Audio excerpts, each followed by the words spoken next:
ನಮಸ್ಕಾರ ಗುರು, ಹೆಂಗಿದ್ದೀರಾ? SMS ಚಾನಲ್ಗೆ ಸ್ವಾಗತ.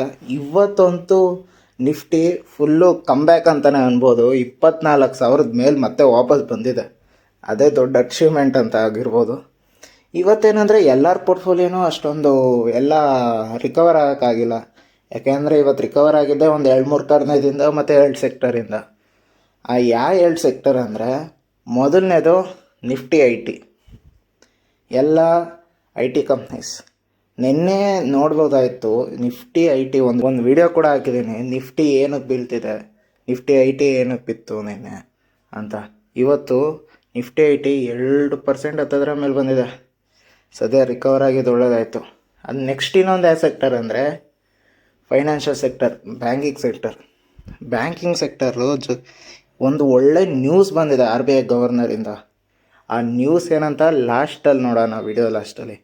ಅದು ಮಾತ್ರ ನಿಜವಾಗ್ಲೂ ಮ್ಯಾನ್ ಆಫ್ ದ ಮ್ಯಾಚೇ ಅನ್ಬೋದು. ಅಂಥ ಒಳ್ಳೆ ಗುಡ್ ನ್ಯೂಸ್ ಬಂದಿದೆ.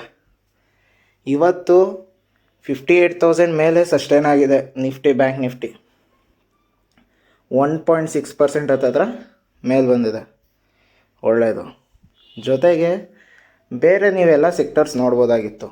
ಇಲ್ಲಿ ನಿಫ್ಟಿ ಆಟೋ ಅಷ್ಟೇ ಮೈನಸಲ್ಲಿದೆ. ನಿಫ್ಟಿ ಫೈನಾನ್ಷಿಯಲ್ ಸರ್ವಿಸು ಅಷ್ಟೇ 1%. ಅಂದಾಗೆ ಫೈನಾನ್ಷಿಯಲ್ ಸರ್ವಿಸಲ್ಲೇ ಜಾಸ್ತಿ ಒಳ್ಳೆ ನ್ಯೂಸ್ ಬಂದಿದೆ. ಯಾಕೆಂದರೆ RBI ಗವರ್ನರ್ ಅಷ್ಟು ಒಳ್ಳೆ ನ್ಯೂಸ್ ಕೊಟ್ಟಿದ್ದಾರೆ. FMCG ಸೆಕ್ಟರ್ ಅಷ್ಟೇ 0.5%, 0.5% ಅಷ್ಟೇ. ನಿಫ್ಟಿ IT ನೋಡಿ, ನಿಫ್ಟಿ IT 2%, ಫೈನಾನ್ಷಿಯಲ್ ಸರ್ವಿಸ್ 1.42%. ಜೊತೆಗೆ ಮೆಟಲ್ ಸೆಕ್ಟರು, ಮೀಡಿಯಾ ಸೆಕ್ಟರು ಎಲ್ಲ ಸೈಡ್ ವೇಸ್ ಇದೆ. Pharmacy, PSU bank, private bank ನೋಡಿ, ಪ್ರೈವೇಟ್ ಬ್ಯಾಂಕ್ 1.85% ಹತ್ತದ್ರ ಮೇಲೆ ಬಂದಿದೆ. ನಾರ್ಮಲ್ ಅಷ್ಟೇ. ಜೊತೆಗೆ ನಿಫ್ಟಿ ರಿಯಾಲಿಟಿ ಅಷ್ಟೇ, ನಿಫ್ಟಿ ರಿಯಾಲಿಟಿನೂ ಮೇಲೆ ಬಂದಿದೆ. ಮತ್ತು ನಿಫ್ಟಿ ಹೆಲ್ತ್ ಕೇರು ಅಷ್ಟೇ. ಬೇರೆ ಎಲ್ಲ ಆಯಿಲ್, ಗ್ಯಾಸು, ಬೇರೆ ಎಲ್ಲ ಸೆಕ್ಟರು ಇವತ್ತು ಆಲ್ಮೋಸ್ಟ್ ಸೈಡ್ ವೇಸಲ್ಲೇ ಇತ್ತು. ಜೊತೆಗೆ ಇನ್ನೂ ಒಂದು ದೊಡ್ಡ ನ್ಯೂಸ್ ಏನಂದರೆ US ಇರಾನ್ ಬಗ್ಗೆ. US ಇರಾನಲ್ಲಿ ಒಂದು ಒಳ್ಳೆ ಟರ್ನ್ ತೊಗೊಂಡಿದೆ. ಸ್ವಿಟ್ಜರ್ಲ್ಯಾಂಡಲ್ಲಿ ನಿಮಗೆ ಗೊತ್ತಿರೋಂಗೆ ಸ್ವಿಟ್ಜರ್ಲ್ಯಾಂಡಲ್ಲಿ ಅವ್ರದ್ದು ಮಾತುಕತೆ ನಡೀತಿದೆ. ಅದು ಏನು ಮಾತುಕತೆ ನಡೀತಿದೆಯೋ ನೋಡ್ಕೊಂಬರೋಣ. US ಇರಾನ್ ಮೇಲೆ ಆಯಿಲ್ ಸ್ಯಾಂಕ್ಷನ್ ಎತ್ತಿದೆ, ಸ್ವಲ್ಪ ಎತ್ತಿದೆ. ಆದರೆ ಇದಂತೂ ದೊಡ್ಡ ಟರ್ನೇ ಅಂತ ಅನ್ಬೋದು. ಇರಾನ್ ಆಯಿಲು ಆಚೆ ಹೋಗ್ದಲೇ ನಮ್ಮ ಕ್ರೂಡ್ ಆಯಿಲ್ ಪ್ರೈಸು ಎಷ್ಟು 100 ಮೇಲೆ ಹೋಗಿ 126 ತನಕ ಹೋಗಿತ್ತು. ಎಲ್ಲರೂ ಅಂತ ಇದ್ರು ಇದು ಹಿಂಗೆ ಕಂಟಿನ್ಯೂ ಆದರೆ 150 ತನಕ ಹೋಗುತ್ತೆ ಅಂತ. ಆದರೆ ಸದ್ಯ ಈಗಂತೂ ಇವರು ನಾಯಿ ಬೆಕ್ಕು ಥರ ಕಿತ್ತಾಡ್ತಾಯಿದ್ರು. ಈಗಂತೂ ನಾರ್ಮಲ್ ಆಗಕ್ಕೆ ಬಂದಿದ್ದಾರೆ. ಜೊತೆಗೆ ಡೊನಾಲ್ಡ್ ಟ್ರಂಪ್ ಅವರು ಏನಕ್ಕೆ ಸ್ವಲ್ಪ ಸಾಫ್ಟ್ ಆಗಿದ್ದಾರೆ ಅಂತ ಅಂದರೆ ಅದಕ್ಕೊಂದು ರೀಸನ್ ಇದೆ. ಆ ರೀಸನ್ ಏನಂತ ಅಂದರೆ US Senate passes a bill to pause Donald Trump military campaign against Iran. ಏನಂತ ಅಂದರೆ US Senate ಅಂದರೆ ಏನಂದರೆ ಗೊತ್ತಾ? ಇಲ್ಲಿನ ಪಾರ್ಲಿಮೆಂಟ್ ಹೆಂಗೋ ಅಲ್ಲಿನ ಸೆನೆಟ್ ಹಂಗೆ ಒಂದು ಬಿಲ್ ಪಾಸ್ ಮಾಡಿದೆ. ಆ ಬಿಲ್ ಪಾಸ್ ಏನಂದರೆ ಡೊನಾಲ್ಡ್ ಟ್ರಂಪ್ ಅವರು ನೆಕ್ಸ್ಟು ಇರಾನ್ ಮೇಲೆ ಏನು, ಈಗ ಇರಾನ್ ಅಲ್ಲ ಬೇರೆ ಕಂಟ್ರಿ ಮೇಲೆ ಅಷ್ಟೇ ವಾಟ್ ಟೈಪ್ ಆಫ್ ಡಿಸಿಷನ್ನ ತೊಗೊಳಂಗೇ ಇಲ್ಲ. ಅವರು ಸದ್ಯ ಇದು ತಂದಿದ್ದು ಒಳ್ಳೇದಾಯಿತು. ಏನಂದರೆ ಡೊನಾಲ್ಡ್ ಟ್ರಂಪ್ ಅವರು ಅವ್ರ ಇಷ್ಟದಿಂದ ಎಲ್ಲ ದೇಶದ ಮೇಲೂ ಪಟಾಕಿ ಹಾಕ್ತಾಯಿದ್ದಾರೆ. ಪಟಾಕಿ, ಮಿಸೈಲು, ಏರೋಪ್ಲೇನ್ ಏನೇನೋ ಬಿಡ್ತಾ ಇದ್ದಾರೆ. ಒಂಥರ ಸಣ್ಣ ಮಗು ಥರ ಆಟ ಆಡ್ಕೊಂಡು. ಇದೊಂದು ಒಳ್ಳೆ ಟರ್ನ್ ಅಂತ ಅನ್ಬೋದು. ಜೊತೆಗೆ ನೆಕ್ಸ್ಟು ಇನ್ನು ಏನಂದರೆ ನೆಕ್ಸ್ಟ್ ಪಾಯಿಂಟ್ ಏನಂದರೆ ಇದು ಆಯಿಲ್ ಸಪ್ಲೈ ಈಗ ಜಾಸ್ತಿ ಆಗಿದೆಯಲ್ಲ, ಇಂಡಿಯಾಗೆ ಏನು ಎಫೆಕ್ಟ್ ಆಗುತ್ತೆ, ಇಲ್ಲ ಅಂದರೆ ಏನು ಅಡ್ವಾಂಟೇಜ್ ಆಗುತ್ತೆ ಅಂತ ಅಂದರೆ ನೀವು ಕ್ರೂಡ್ ಆಯಿಲ್ ನೋಡ್ಬೋದು. ಕ್ರೂಡ್ ಆಯಿಲ್ ಈಗ $74 ಹತ್ತತ್ರ ಇದೆ. $74. ಬ್ರೆಂಟ್ ಕ್ರೂಡ್ $74 ಹತ್ತತ್ರ ಇದೆ. WTI ಮಾತ್ರ WTI 71 $71. ಮರ್ಬನ್ ಕ್ರೂಡ್ ನೋಡ್ಬೋದು ನೀವು, 67ಗೆ ಹೋಗಿದೆ. 60s ನಾವು ಯಾವಾಗ ನೋಡಿದ್ದು ಫೆಬ್ ಮಾರ್ಚಲ್ಲಿ ನೋಡ್ತಾ ಇದ್ದಿದ್ದು. ಆಲ್ಮೋಸ್ಟ್ ಎಲ್ಲ 60ಸಲ್ಲೇ ಇತ್ತು. 62, 64 ಆ ಥರ ಇತ್ತು. ಈ ವಾರ್ ಬಂದಾದಮೇಲೆ 120, 130 ಎಲ್ಲ ಹೋಗ್ಬಿಟ್ಟಿತ್ತು. ಸದ್ಯ ಈಗ ಕ್ರೂಡ್ ಆಯಿಲ್ ಕಮ್ಮಿ ಆಗಿರೋದಕ್ಕೆ ಒಳ್ಳೆಯದಾಯಿತು. ಜೊತೆಗೆ ನಮ್ಮ ರುಪಿ ನೋಡ್ಬೋದು, ರುಪಿ ನಾರ್ಮಲ್ ಸ್ಟೇಬಲ್ ಆಗೇ ಇದೆ, 95 ಕೆಳಗೆ ಇದೆ, ಒಳ್ಳೆಯದು, ಅದೇ ಮೇಂಟೈನ್ ಆಗಲಿ. ಜೊತೆಗೆ ಎರಡನೇ ನ್ಯೂಸ್ ಏನಂದರೆ ನಮ್ಮ ಇಂಡಿಯಾ ಮತ್ತು ಅಮೇರಿಕದು ಟ್ರೇಡ್ ಡೀಲ್. ಆ ಟ್ರೇಡ್ ಡೀಲ್ ಬಗ್ಗೆ ಅವ್ರಿಗೆ ಪ್ರಶ್ನೆ ಕೇಳಿದಾಗ ಅವ್ರು ಅಂದಿದ್ದಾರೆ ವೆರಿ ವೆರಿ ಕ್ಲೋಸ್ ಅಂತ, very very close to the historical trade with India. ಅಂದರೆ ಈ ಟ್ರೇಡ್ ಡೀಲು ಬೇಗನೆ ಆಗುತ್ತೆ ಅಂತ ಅಂದಿದ್ದಾರೆ. ಅದು ಎಷ್ಟೊತ್ತಿಗೆ ಆಗ್ಬೋದು ಅಂತ ಅದನ್ನು ಡೇಟ್ ಅಂದಿದ್ದಾರೆ.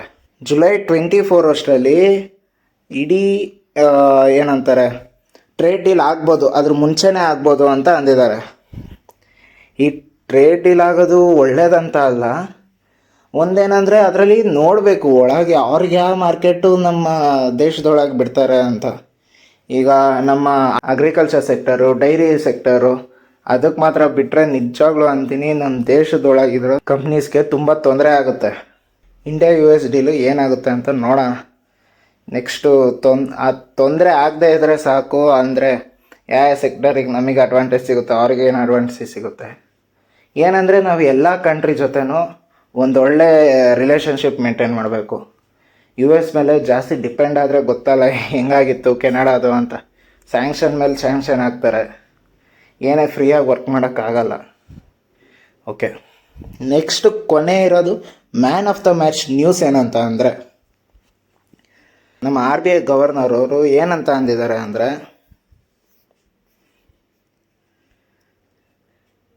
RBI ಇನ್ನೂ ರೇಟ್ ಹೈಕಿಗೆ ಪ್ರಿಪೇರ್ ಆಗಿಲ್ಲ.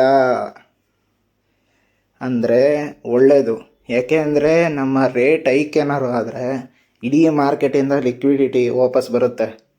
ಯಾಕೆಂದರೆ ಇಂಟ್ರೆಸ್ಟ್ ಜಾಸ್ತಿ ಆದರೆ, ನಾನು ಮುಂಚಿನ ವಿಡಿಯೋದಲ್ಲಿ ಅಂದಂಗೆ ಇದೆಲ್ಲ ಮೆನ್ಷನ್ ಮಾಡಿದ್ದೀನಿ, ರೇಟ್ ಹಾಕಂದರೆ ಯಾಕೆ ಲಿಕ್ವಿಡಿಟಿ ಸಾಕಾಗುತ್ತೆ ಅಂತ.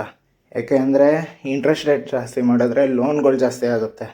ಲೋನ್ಗಳು ಜಾಸ್ತಿ ಆದರೆ ಜಾಸ್ತಿ ಜನ ಮಾರ್ಕೆಟಿಂದ ದುಡ್ಡನ್ನ ಲಿಕ್ವಿಡಿಟಿ ಸಾಕು ಮಾಡ್ತಾರೆ. ಜೊತೆಗೆ ಇವ್ರಿಗೆ ಕೇಳಿದಾಗ ಏನಂತ ಅಂದಿದ್ದಾರೆ ಅಂದರೆ ಇನ್ನೂ ಪ್ರೀಮೆಚ್ಯೂರ್ ಸ್ಟೇಟ್, ಅದು ಪ್ರೀಮೆಚ್ಯೂರ್ ಸ್ಟೇಟು. ಅವ್ರು ಕನ್ಫರ್ಮ್ ಇನ್ನೂ ಮಾಡೇ ಇಲ್ಲ ರೇಟ್ ಹೈಕ್ ಮಾಡೋದು ಡಿಸಿಷನಲ್ಲಿದ್ದಾರೆ ಅಂತ. ಅವ್ರಿಗೆ ಏನು ಕಾನ್ಸಂಟ್ರೇಟ್ ಮಾಡ್ತಾಯಿದ್ದಾರೆ ಅಂದರೆ ಈಗ ಅವರು ಬರೀ ಆಯಿಲ್ ಮತ್ತು ಮಾನ್ಸೂನ್ ಬಗ್ಗೆ ಥಿಂಕ್ ಮಾಡ್ತಾಯಿದ್ದಾರೆ.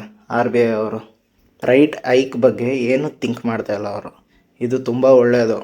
ಆದರೆ ನೋಡಬೇಕು, ಆಯಿಲ್ ಪ್ರೈಸಿಂದ ನಮ್ಮ ಕಂಟ್ರಿಗೆ ಈಗ ಒಳ್ಳೆಯದಾಗುತ್ತೆ. ಯಾಕೆಂದರೆ ನೀವು ನೋಡ್ಬೋದು, ಹೋದ ತಿಂಗಳೆಲ್ಲ ನಮ್ಮ ಪ್ರೈಮ್ ಮಿನಿಸ್ಟರ್ ಮೋದಿ ಅವರು ನ್ಯೂಸಲ್ಲಿ ಬಂದು ನಾವು ಏನಂತಾರೆ ಒಂಥರ ಲಾಕ್ಡೌನ್ ಸಿಚುವೇಶನ್ ಮಾಡಬೇಕು, ಎನರ್ಜಿ ಲಾಕ್ಡೌನು, ಜೊತೆಗೆ ಏನಂತಾರೆ ನಾವು ಜಾಸ್ತಿ ಪಬ್ಲಿಕ್ ಟ್ರಾನ್ಸ್ಪೋರ್ಟ್ ಯೂಸ್ ಮಾಡಬೇಕು, ಗಾಡಿಗಳು ಜಾಸ್ತಿ ಯೂಸ್ ಮಾಡ್ಬೋದು. ಯಾಕೆ ಅಂದರೆ ಪೆಟ್ರೋಲ್ ಪ್ರೈಸ್ ಅಷ್ಟೊಂದು ಹೈಕ್ ಆಗಿತ್ತು, ಕ್ರೂಡ್ ಆಯಿಲ್ ಪ್ರೈಸು ಅಷ್ಟೊಂದು ಮೇಲೆ ಹೋಗಿತ್ತು, 120 126 ಹತ್ತತ್ರ ಹೋಗಿತ್ತು. ಈಗೆಲ್ಲ ನಾರ್ಮಲ್ ಆಗಿ ಬರ್ತಿದೆ. ಈಗ ಕರೆಂಟಾಗೆ ಕ್ರೂಡ್ ಆಯಿಲು ಇಷ್ಟಿರೋದೇ ತುಂಬ ಒಳ್ಳೆಯದು. $74 ಇದೆ. ಅದು ಬಂದಿದ್ದು ತುಂಬ ಇಂಡಿಯಾಗೆ ರಿಲೀಫ್ ಅಂತಲೇ ಆಯಿತು. ಜೊತೆಗೇನೆಂದರೆ ಮಾನ್ಸೂನ್ ಬಗ್ಗೆ ಥಿಂಕ್ ಮಾಡೋದು ತುಂಬ ಸೀರಿಯಸ್ ಆಗಿದೆ. ಯಾಕೆಂದರೆ ಎಲ್ಲಿ ನಾವು ನೋಡ್ಬೋದು ಎಲ್ಲ ಕಡೆ, ಡೆಲ್ಲಿಲಾಗಲಿ ಬಾಂಬೆಲಾಗಲಿ, ನಾರ್ತ್ ಸೈಡು ಸೌತ್ ಸ್ವಲ್ಪ ಓಕೆ, ನಾರ್ತ್ ಸೈಡು ಅಂತೂ ನಿಜವಾಗ್ಲೂ ನೀರಿನ ಬರಗಾಲನೇ ಬಂದ್ಬಿಟ್ಟೈತೆ.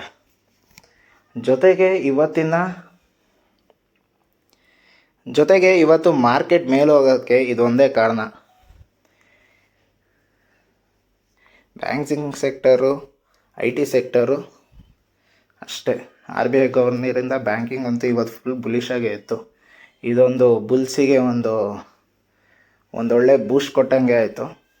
ವಿಡಿಯೋ ಇಷ್ಟ ಆಗಿದರೆ ಲೈಕ್ ಮಾಡಿ, ಸಬ್ಸ್ಕ್ರೈಬ್ ಮಾಡಿ. ಸಿಗೋಣ ಮುಂದಿನ ವಿಡಿಯೋದಲ್ಲಿ.